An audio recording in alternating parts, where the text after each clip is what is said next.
So this guy leaves his wife stranded on the side of the road, and now he's asking if he's the asshole. I'll give you my unfiltered thoughts and verdict at the end, so stick around for that. So on paper, this sounds bad, like really bad. They've been married for over a decade. He works full-time, she works part-time and does online classes. He mentions that she has ADHD and anxiety, and a lot of their life revolves around managing that, which already tells you something about the dynamic and her codependence. Anyway, one Friday, she decides to go visit her sister, but doesn't tell him she's going, she just goes. And then he gets a call with her practically hysterical, properly panicking. And at first, he can't even understand what she's saying. So he's trying to piece it together while she's spiraling. He's asking questions, trying to figure out where she is and what's going on. But the more he asks, the more overwhelmed she gets. And he has to understand what's going on, right? Until eventually it all comes out. She ran out of gas. Somewhere rural, doesn't know what to do, and now she needs help.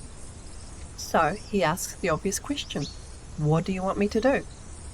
And she says he needs to come get her, but he can't. He's at work. He's got meetings he can't just walk out of. So instead, he does what anyone in that position would do. He starts offering solutions. Call your sister. She doesn't want to, says her sister's working. Call roadside assistance. She says she doesn't know how. Call an Uber. There's no cars available. Call a friend.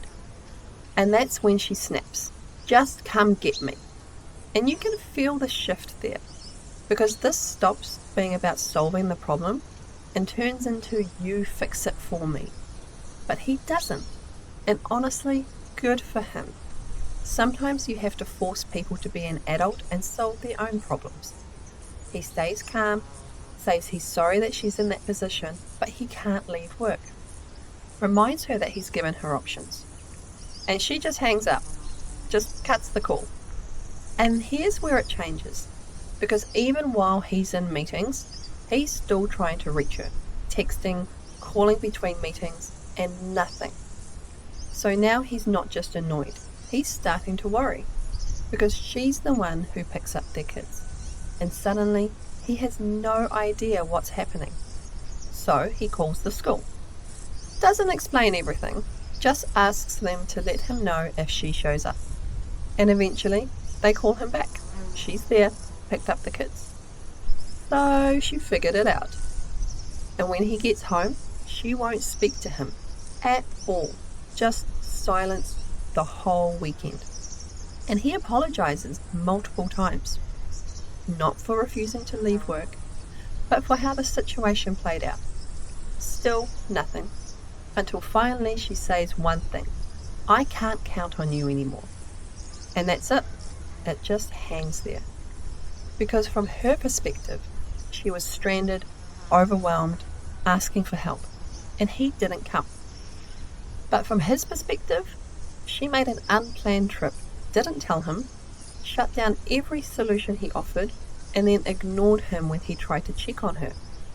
And somehow he's the one in the wrong. Sometimes people don't mean, I need help solving this. They mean, I need you to prove I matter more than anything else right now. And this is what happened here. She wanted him to fix it for her.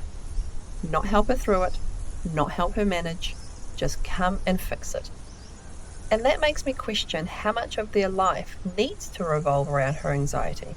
Because she did sort it out herself when she had to, didn't she? He didn't enable her. He forced her to adult and work through things. And she did. But that's obviously not the pattern here. This suggests that the pattern is every other time he's dropped everything to do what she refused to do. And I say that intentionally, because it's not that she can't, because she just proved that she can. So my verdict is, no, he's not the asshole, but he very likely is an enabler. What do you think? Was he supposed to drop everything and go? Or was he right in making her fix the situation she put herself in? Thanks for judging that one with me on Am I the Asshole But Zen?